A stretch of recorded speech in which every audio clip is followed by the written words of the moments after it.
Bendiciones, hermanos, de aquí desde la iglesia Roca Fuerte, Ministerio Internacional, la iglesia Santidad Pentecostal. Estamos compartiendo un estudio bíblico desde nuestra iglesia local para todo aquel hermano, toda aquella persona que quiera aprender y entender lo que significa el mensaje de las 7 iglesias del Apocalipsis. Entonces, es una gran bendición compartir con todos, hermanos, y ojalá este estudio sea de tremenda bendición, tanto los hermanos en Honduras como en El Salvador, todos los que nos quieren escuchar, para que podamos edificar la iglesia de Cristo. Estábamos compartiendo que el libro de Apocalipsis es un libro que tiene mucha simbología y los símbolos nunca se interpretan de una manera literal. La estrella cayó del cielo, no podemos interpretar que una estrella va a caer del cielo, que significa algo. Ese símbolo, como les estaba diciendo, hermano, significa algo, significa otra cosa. Detrás de cada figura, detrás de cada símbolo hay un acontecimiento que es real. O sea, la estrella cayó del cielo y Satanás fue atado por 1000 años. Algo significa. No literalmente como lo estamos viendo, pero tiene un significado porque está ahí. Entonces, cuando hablamos de las reglas de interpretación, debemos de saber que hay momentos en que en la Biblia se debe interpretar literalmente las cosas. No hay ningún problema. La mayoría de la Biblia se interpreta como literalmente. Usted va a leer una historia de una narración, usted no va a ver símbolos ahí difícilmente. Usted viene entendiendo que todo lo que se menciona ahí es algo literal, ¿verdad?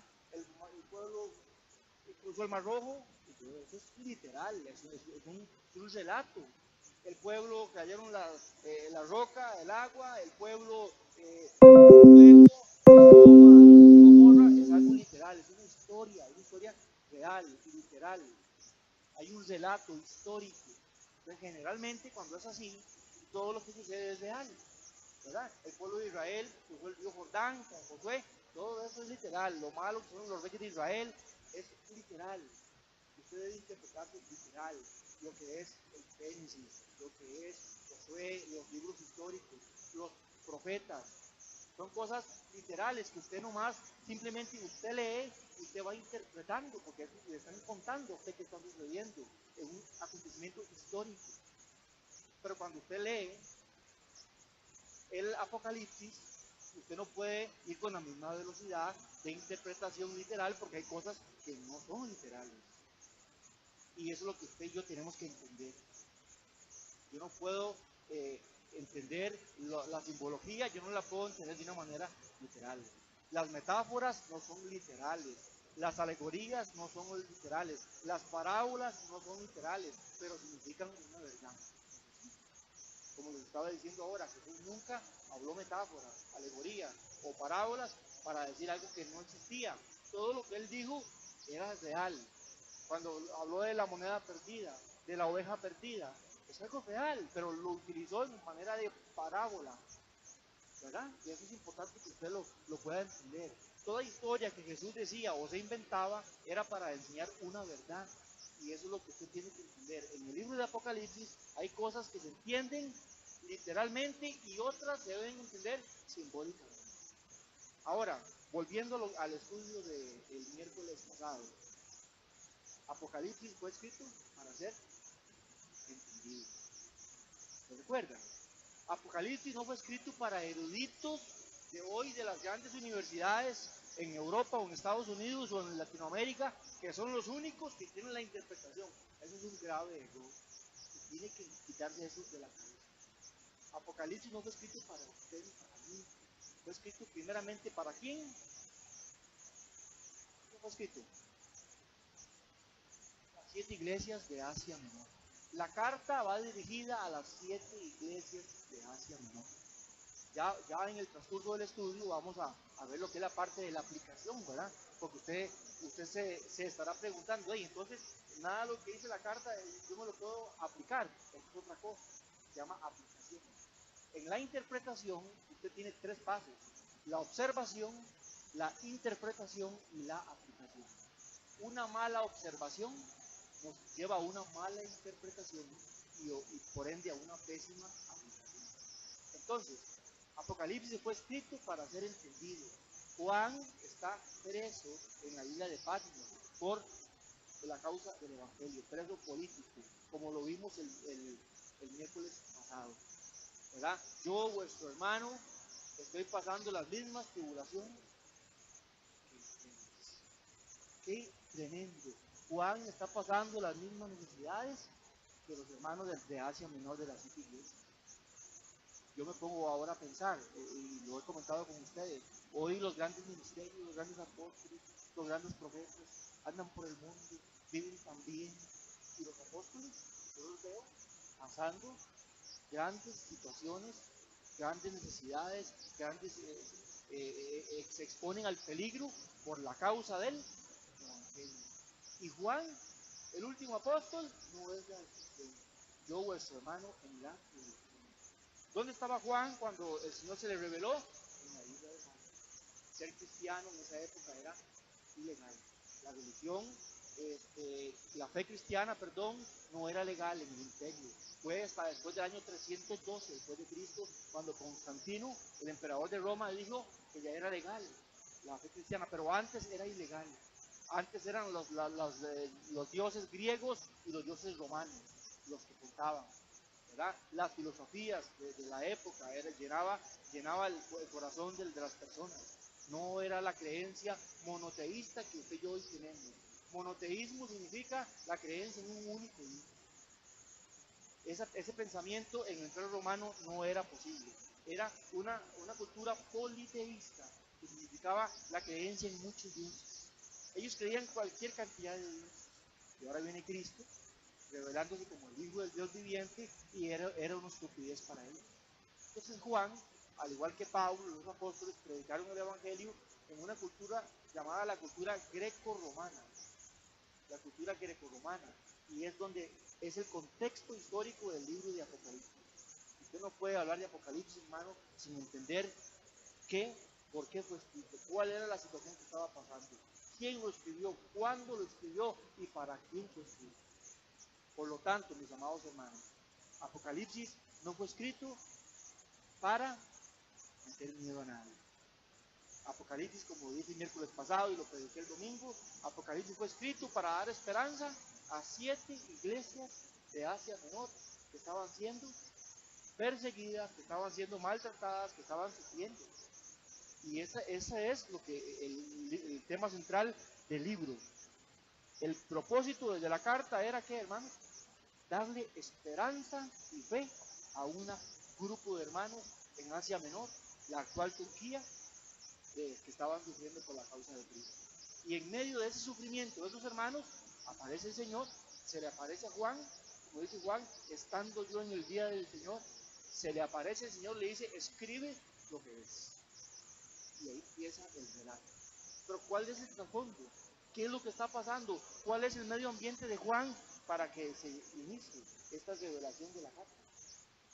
Estaba preso por la causa de Cristo. Y era para sus hermanos que estaban sufriendo. Muchos estaban siendo torturados. Y esa carta Jesús la necesitaba para que llegara a las 7 iglesias. ¿Y para que llegara cómo, hermano? Para que llegara de una manera con códigos, con claves, con enigmas que nadie puede entenderlo. Para eso iba a llegar esa carta. ¿No le parece a usted, como lo dije el domingo, que es como una burla para las 7 iglesias? ¿Cómo nos van a dar una carta si sabe el Señor que yo estoy sufriendo? ¿Cómo me va a mandar una carta si yo no voy a entender? ¿Le cabe a usted en su cabeza eso? Quiere decir que la carta vino a dar ¿qué? Esperanza al sufrimiento que tenían. Yo, por muchos años, las hemos visto de una o de otra manera. Yo no voy a respetar su sufrimiento, no voy a faltarle respeto a su integridad o a su manera de ver la Biblia, pero necesito enseñarle el libro de Apocalipsis en el contexto que fue escrito. Entonces, Apocalipsis fue escrito para dar esperanza, no fue escrito para determinar. Es algo que yo no entiendo ahora. Hoy me dicen un montón de cosas apocalípticas que en lugar de darme esperanza, me meten miedo. Y fue escrito a 7 comunidades cristianas que estaban sufriendo y fue para darles esperanza. Entonces hay algo que está mal, ¿no creen? Hay algo que está la carta fue escrita para dar esperanza, para dar iluminación, traer esa revelación, que es lo que significa el libro Apocalipsis en griego, revelación, ¿por qué hoy el miedo de estudiarla, el miedo de leerla? ¿Por qué? Yo en eso no me meto, dice mucho el pastor. Yo en ese campo mejor, hermano, debería conocer algo.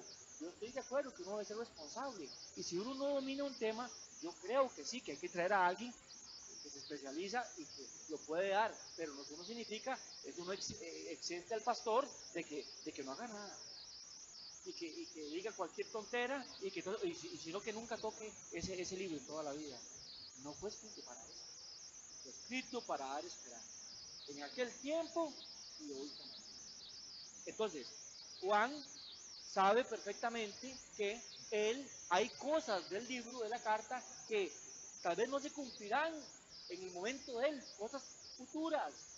Pero hermano amado, le voy a contar algo. Apocalipsis debe ser escrito, debe ser entendido desde la perspectiva del presente de Juan. Mire qué interesante. Apocalipsis debe ser interpretado desde el presente de Juan y de las siete iglesias, no del presente de hoy. Usted no puede agarrar el libro de Apocalipsis 1.1 y traerlo al presente de hoy. Como que si se detuvo en el tiempo, yo no sé quién dijo que el reloj de Dios se detuvo en el tiempo, la Biblia no menciona eso, pero alguien lo inventó y evangélicamente todo el mundo cree eso y dice amén. Juan escribe desde su presente y desde su futuro. Entonces tenemos que entender qué significó eso para Juan, qué significó para las siete iglesias y qué significa ahora para nosotros. Como lo dije el miércoles pasado, debemos de buscar en el mensaje del ayer el mensaje para hoy. Leímos el texto de Juan, capítulo 1, ¿verdad? Lo leímos, alguien lo puede leer con voz de trompeta, todo el capítulo 1, por favor, me lo puede leer, si me hace el gran favor, necesito que conste en el audio el texto bíblico. Juan, capítulo 1, si me hace el gran favor, algún hermano que me lea bien. ¿Sí? El Evangelio de Juan, capítulo 1, entero.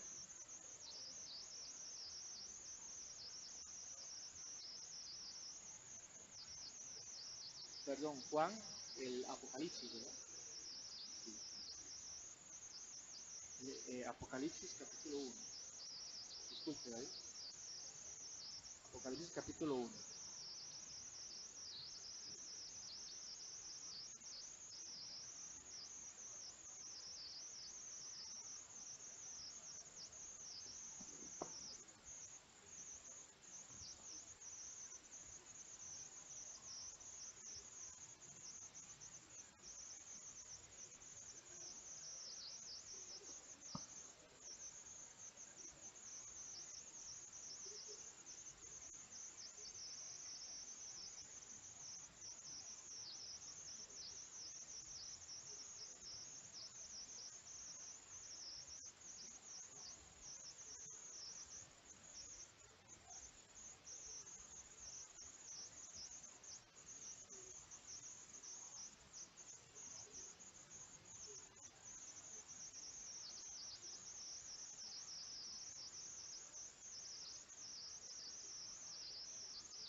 Vale.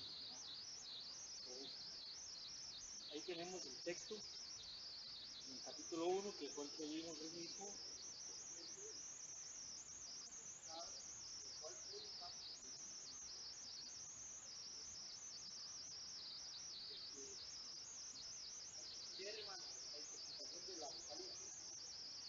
De manera, en el capítulo 2 vamos a iniciar el próximo miércoles, vamos a empezar en el capítulo 2 del próximo miércoles, cada una de las tres, una por una. Y vamos a estudiar el contexto histórico de cada una de esas ciudades donde la carta fue dirigida. La carta fue escrita a 7 comunidades cristianas de aquella época. Y vamos a estudiar a partir del próximo miércoles una por una. Vamos a ver el marco histórico, geográfico, cultural, sociopolítico, espiritual de cada una de las cartas y leer el texto bíblico para entender mejor lo que estaba sucediendo. Antes de comentar un poquito el capítulo 1, quisiera, mis amados hermanos, que entendiéramos algo. ¿Cómo debemos interpretar Apocalipsis? Ya les expliqué que hay cosas que se van desarrollando de una manera literal y hay otras que empiezan a tomar matices de simbolismo, ¿verdad? Y vamos a ir despacito para saber cuándo tiene ese color simbólico y cuándo es literal. Necesitamos entenderlo para no perderlo. Y nuevamente, el hecho de que hayan símbolos o figuras no significa que son inventos que no significan nada, que no sirven, significan algo. Hay una verdad detrás de esas cosas, pero esa verdad debe ser entendida y estudiada a la luz. ¿Cómo entender Apocalipsis, hermano? ¿Cómo interpretar hoy Apocalipsis sin saber nada del Imperio Romano? ¿Cómo entender Apocalipsis y entender lo que Juan está diciendo y la revelación a las 7 iglesias y los sellos cuando son abiertos? ¿Cómo entender eso si no sabemos cuál es la cultura de aquella época? ¿Cómo se le ocurre a usted que usted va a leer Apocalipsis, hermano, y a mí, y yo lo voy a interpretar, lo voy a traer directamente 2000 años atrás, ahora a mi tiempo, al 2018? Y tengo que encontrarle, como hacen algunos hermanos, tengo que encontrarle sentido a todas las figuras que habla ahí, Apocalipsis, y tengo que buscarle aplicaciones ahorita en países, en tanques, en guerras, en aviones, para encontrarle sentido a este último tiempo. ¿Será que Juan estaba pensando en eso? ¿Será que los hermanos de las 7 iglesias de Asia Menor sabían que era un avión? ¿Sabían que era tanques? ¿Será el Señor tan ingrato en darle una revelación a las 7 iglesias que no entendían nada? Son cosas que tenemos que ponernos a pensar. Primeramente, entender el libro o el mensaje de las 7 iglesias, que es lo que vamos a estudiar, entenderlo a la luz de su contexto histórico. ¿Cómo vamos a hablar de la historia de Costa Rica, de la batalla del 56 y de Juan Santa María, si no estudiamos lo que ocurrió en la batalla de Santa Rosa, en la batalla de Rivas, si no entendemos la parte histórica? Es como que esa batalla contra los filibusteros la traigamos a nuestro tiempo y hoy busquemos filibusteros de donde no hay. Tal vez podemos aplicar algunas cosas, pero usted no puede borrar la parte histórica. Ya existe una situación histórica que está ahí marcada y no podemos eliminarla por nuestras fantasías. Nuestras fantasías evangélicas no pueden ser mayores que el texto histórico que está reflejado en la palabra de Dios. Y por eso usted y yo necesitamos estudiarlo de una manera responsable. Tenemos que interpretar Apocalipsis con la mira en por lo menos 4 aspectos fundamentales. 1. El Apocalipsis en el contexto o en el marco de la historia. No puedes hablar de Apocalipsis sin saber que perteneció, que esa carta fue revelada. Repito, Apocalipsis significa revelación. No puedes interpretar Apocalipsis ignorando que esa carta, el Señor Jesús se la revela a Juan cuando él está preso, por causa del testimonio de la palabra. O sea, tenemos una situación histórica, hay una situación política del Imperio Romano, de la cultura grecorromana de aquella época, que hace que Juan sea ilegal que esté ofendiendo al imperio, puesto que cree en otro Dios que no son los dioses de Roma y que no es el Dios del emperador. Entonces, no podemos traer la interpretación ignorando, hermanos, que Juan está preso en la causa de la religión. Eso nos habla de un apocalipsis histórico. No podemos obviar que en ese apocalipsis histórico la carta está dirigida a 7 iglesias físicas y literales que existieron, que no son simbólicas, que existieron 7 comunidades cristianas que creían en el cristianismo, 7 iglesias que sí existieron, que son reales, que fueron reales. Y la carta va dirigida a esas 7 iglesias. Entonces, número 1, la interpretación de Apocalipsis en un marco histórico. No puedes brincarte la historia, hermano, como hacen algunos hermanos. Yo me sorprendo tanto de ver la guerra de las galaxias y el Señor de los Anillos juntos que hacen la gente hoy del libro de Apocalipsis. Y hablo específicamente de la iglesia evangélica, donde quiera que me escuchen, sin temor lo digo. Hacen una situación de unas batallas, sabemos que va a haber una batalla, y no sé si el estudio me dará para hablar de ello, seguramente que no, pero sabemos que habrá una batalla de batallas, la última batalla, la batalla del Armagedón, no estamos negando eso. Pero hay gente que alrededor de esa batalla hace una cosa sorprendente, incluyendo la tribulación, la gran tribulación y la ira de Dios. Lo hablamos el miércoles pasado. Entonces, número 2, debemos entender Apocalipsis en el marco cristológico. Usted no se puede salir en el Apocalipsis de la figura o la persona de Cristo. Él es el que se les revela en Apocalipsis capítulo 1, ¿verdad? Con su piel, su cabello blanco, ¿verdad? Su cinto de oro, sus ojos como llama de fuego, la espada que sale de su boca. ¿De quién está hablando? Está hablando metafóricamente de la situación de Jesús, de juicio, que no podemos negar. Pero ¿cuándo, pastor? En el último tiempo, en ese momento y en el último tiempo. En ese momento histórico, Juan lo está viendo, y para un futuro también, pero un futuro, desde el futuro, no tanto del nuestro, sino desde el futuro de ellos. Entonces, vemos la interpretación de Apocalipsis desde el marco cristológico, cristocéntrico. Cristo es el centro de Apocalipsis. Él es el que se le revela, Él es el que le da la visión, Él es el que viene en la nube, y a Él es el que todo ojo le verá. Dice la carta, ¿sí o no? ¿Sí o no, hermano? A ver, entonces, pongamos esas bases primero, desde el punto de vista Cristo. Apocalipsis, el centro es Cristo, no es Satanás, hermano. Pero ¿por qué usted habla más del diablo que de Cristo? ¿Quién le enseñó eso? ¿Qué fe evangélica más extraña de antes y de ahora? La gente habla más del diablo que de Jesús.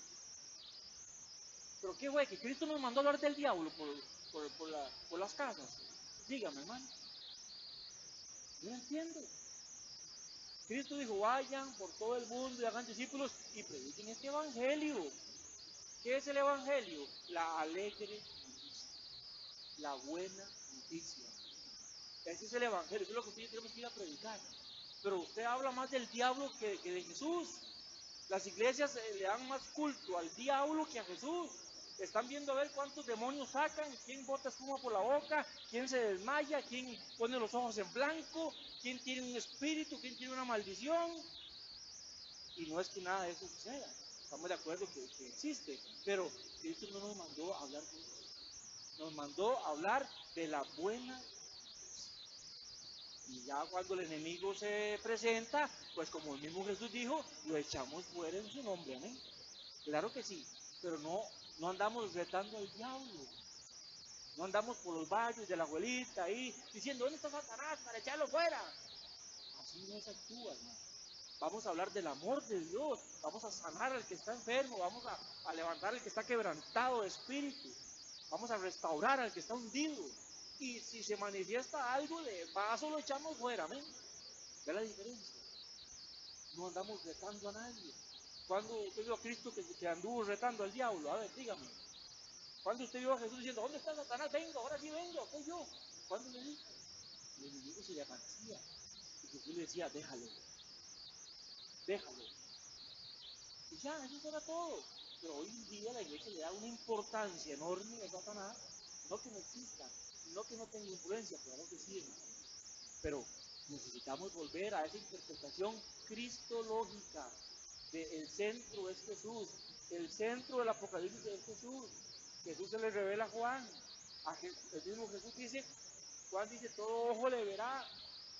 Dice que así vendrá Él nuevamente. Él vendrá, Él es el centro. ¿Y qué termina el libro de Apocalipsis diciendo? Que reinaremos con Él. Entonces, ¿cuál es el centro? Hermano, nos han enseñado que el centro son los caballos, el caballo negro, el caballo amarillo, el caballo bermejo, los ángeles de la muerte, la bestia, la marca de la bestia. La gente ha tomado el centro de Apocalipsis y eso ha sido el tema de toda una santa vida.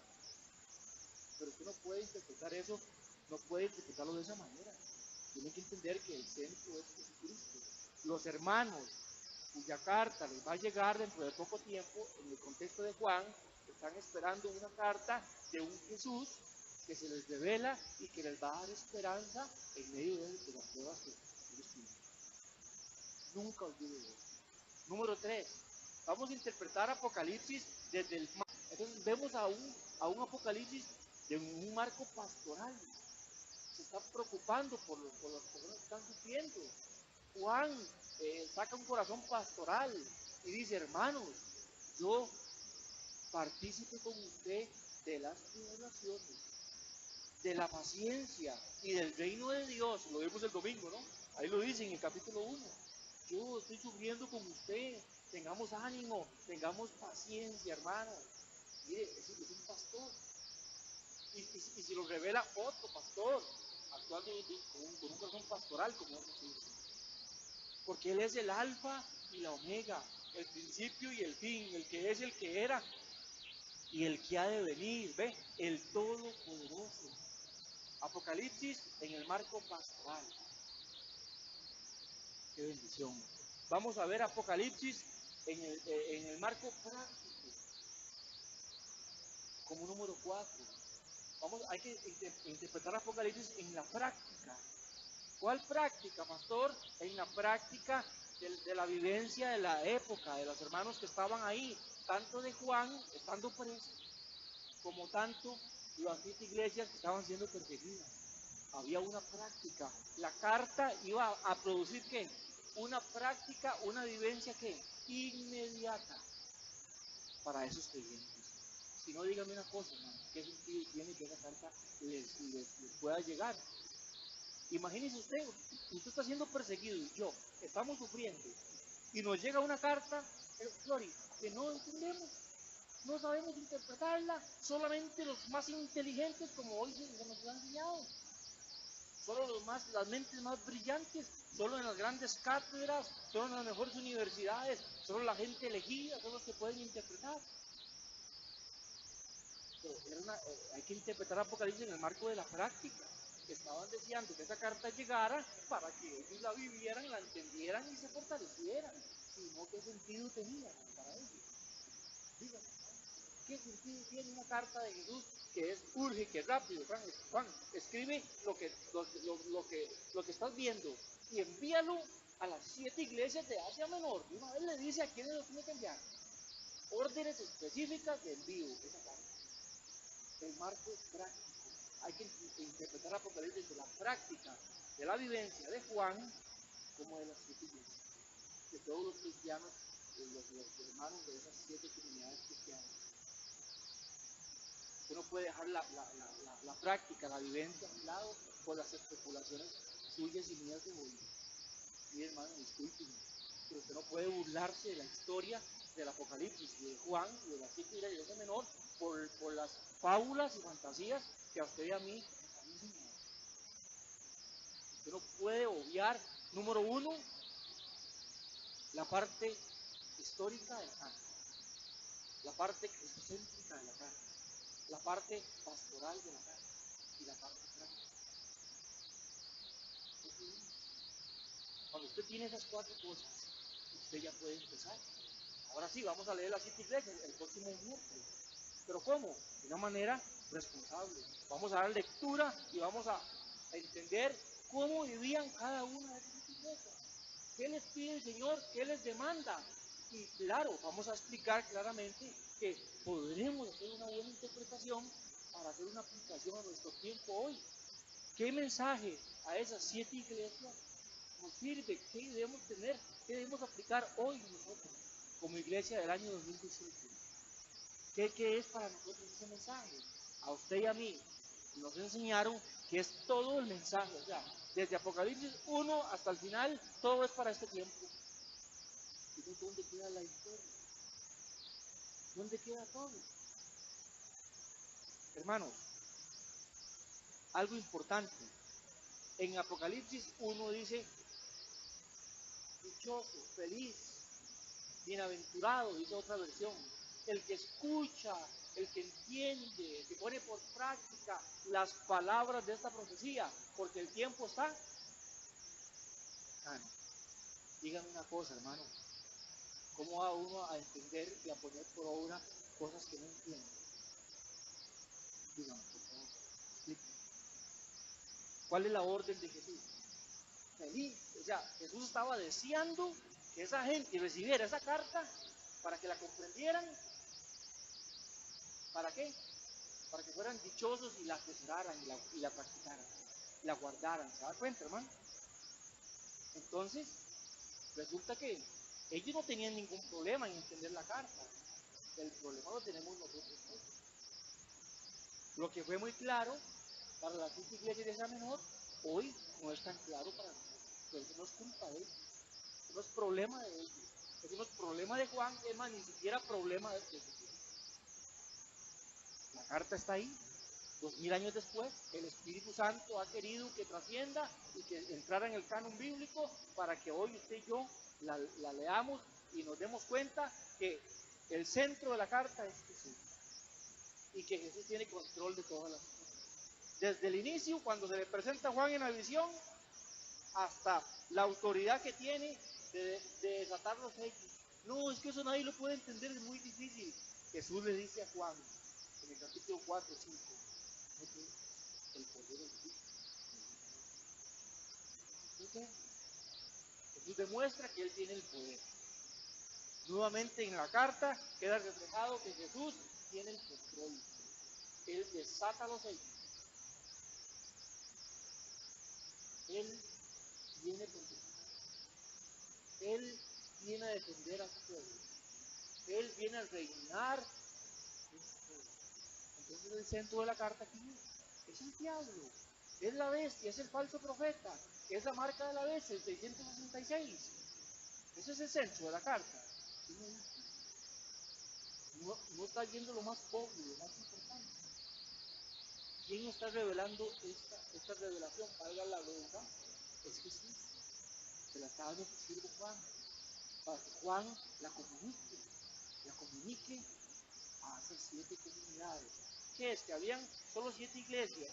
No, había muchas iglesias, pero por alguna razón Jesús específicamente le interesa que Juan se centre en la región de Asia Menor, o sea, en Turquía. Y le dice, Juan, envía estas cartas a esas 7 iglesias. No era que las otras comunidades cristianas no le importaran a Jesús.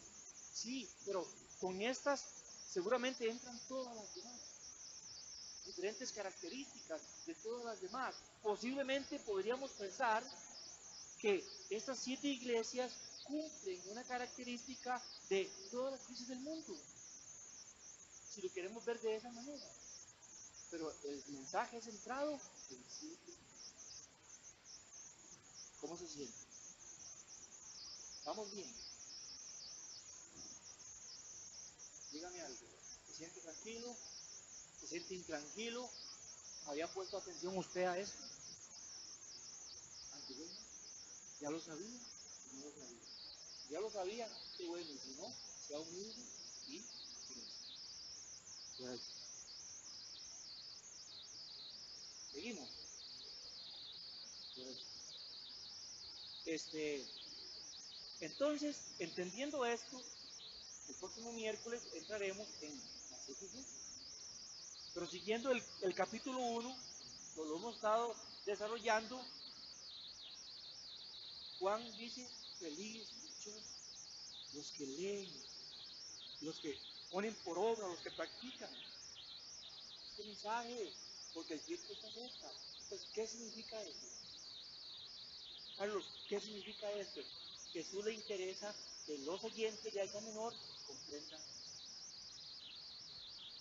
Y Juan, como lo vamos a ver en los próximos versículos, inspira, insta a ser fieles hasta la muerte. Entonces quiere decir que esta gente, estos cristianos de estas iglesias, comprendían y entendían lo que Juan les estaba diciendo. Por eso les digo, hay que entender el marco romano para entender lo que está diciendo. Cuando se habla de la bestia, ¿quién cree usted que comprenden los ciudadanos cristianos en Asia Menor de quién es la bestia? Ah, pero usted está esperando una bestia en la gran tribulación. Seguro que se levante del mar. Y usted está esperando, y a mí me enseñaron que venía una bestia, y hasta un día me dijeron que era una computadora que estaba siendo diseñada en México, que tenía todos los archivos de los microchips, que por eso cuando metían el microchip ya era la señal de que éramos controlados. Porque estamos haciendo una interpretación un poco futurista de algo que fue histórico de hace 2000 años, hermano. ¿Usted cree que Juan está pensando en un chip de eso? Tiene mucha relación, es muy interesante porque existe ahora. La información la manejan, lo controlan a uno. Yo entiendo esa parte, la comprendo, hermano. Entiendo eso porque la tecnología va a un nivel increíble. Yo esa parte la entiendo. Pero aunque entienda la parte de hoy, del 2018, donde estamos, no puedo ignorar la parte histórica del Apocalipsis. Pero hermano, usted se le está olvidando que Juan escribió a 7 iglesias que no sabían nada de lo que vemos hoy. Entonces, ¿por qué correlacionamos todas las cosas? Es ahí donde uno se puede pensar. Bueno, entonces, ¿qué va a pasar con el anticristo, con la bestia, el falso profeta? Sí, tenemos que entender todo eso, entenderlo en el marco de ¿dónde? Del Apocalipsis de Juan. Todo eso debemos de entenderlo en el marco del mensaje de las 7 iglesias de Asia Menor. Y sí, hermano, como lo dije al principio, sabemos que no todas las cosas se cumplieron en la época de Juan, pero una gran parte sí se cumplió. Y se cumplió a través de la historia. Y se cumplirá al final de la historia hasta que Jesús regrese por segunda vez. Pero lo que estoy tratando de enseñarle es que usted se saque esa idea preconcebida que tenemos en nuestra mente, que nos han metido, que Apocalipsis está ahí y que usted desde el capítulo 1 hasta el 20 resto, usted es todo lo que viene para los últimos tiempos. Y eso no es así. Sabemos que sí, hay cosas que van a venir, pero le digo una cosa, mi amado hermano, hoy la gente comete el error de decir que ya Cristo viene por las cantidades de guerras que hay. Mire qué personas más desubicadas. Y quizás yo mismo, imagínate, estoy un poquito desubicado. ¿Quién dice que las guerras es la señal de que ya Cristo viene? ¿Dónde dice eso la Biblia? Mateo 24 me dice, oiréis rumores de guerra y aún no es el fin. Pero a usted le metieron que ya con las guerras de China y Rusia y no sé qué y no sé cuánto, ya se cumple y ya viene el Armagedón. Y que ya Cristo viene desde hace 40, 50 años y por eso la iglesia se metió en una burbuja donde nunca salió. Y entonces, hermano, hoy tenemos una iglesia protestante evangélica regada por todo el mundo, con ministros muy competentes y muy centrados y con el temor de Dios, y otros, hermano, con una mente como una mente como puro Hollywood, unas fantasías. Tienen tanta imaginación, hermano, que uno hasta se queda asombrado. Pero no podemos odiar la historia. Y si usted quiere entender a Jesús, tiene que ir a dónde? A los evangelios, para ver cómo él se comportó. La historia, el relato del maestro, usted lo puede ver en los 4 evangelios. Ahí está lo que Cristo, desde que nació hasta que murió y resucitó. Ahí los evangelios le dan toda la información a usted de lo que ocurrió con mis maestros. ¿Usted quiere saber la historia de la iglesia? Vaya al libro de los Hechos, de los apóstoles, y vea todo el marco histórico y los relatos que ocurrieron en la historia de la iglesia después de que Cristo ascendió al cielo. ¿Usted quiere saber qué pasó con la iglesia, con el desarrollo moral, cultural, político, social, práctico de la iglesia? Vaya a las cartas. Vaya a las cartas de Pablo, a las cartas de Juan, a las cartas de Pedro, la carta de Santiago, la carta de Judas. Vaya a esas cartas. Ahí usted ve la normativa de la iglesia. Cómo se debe comportar la iglesia, cómo no se debe comportar. No vaya a los 4 evangelios. No vaya al libro de los Hechos. Esas no son las normativas de la iglesia. Es la historia de Jesús y es la historia de la iglesia. Las cartas nos marcan la pauta de qué es lo que la iglesia debe hacer y lo que no debe hacer.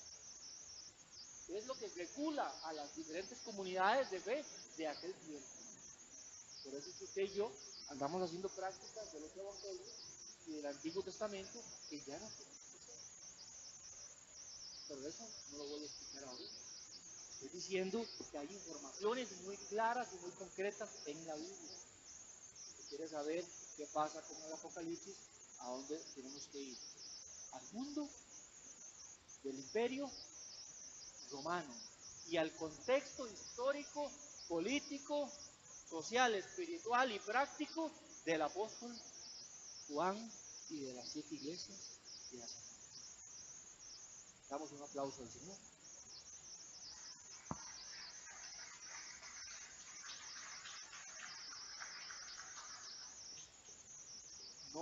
No pretendemos, hermano, ofender a nadie, no pretendemos creernos más que nadie, que eso quede claro. Esa no es el énfasis del estudio, simplemente es el estudio y tenemos que hacerlo de una manera responsable. Alabamos el nombre del Señor, damos gracias a Cristo resucitado y el próximo miércoles estaremos, si el Señor lo permite, iniciando en el capítulo 2 con el mensaje a las 7 iglesias, donde estudiaremos uno por uno las 7 iglesias, su parte histórica, social, política e espiritual, para poder entender el desarrollo del libro a la luz del mensaje de las 7 iglesias. Que la paz del Señor esté con ustedes y Dios les continúe bendiciendo a todos los hermanos que nos escuchan. Gloria a Dios.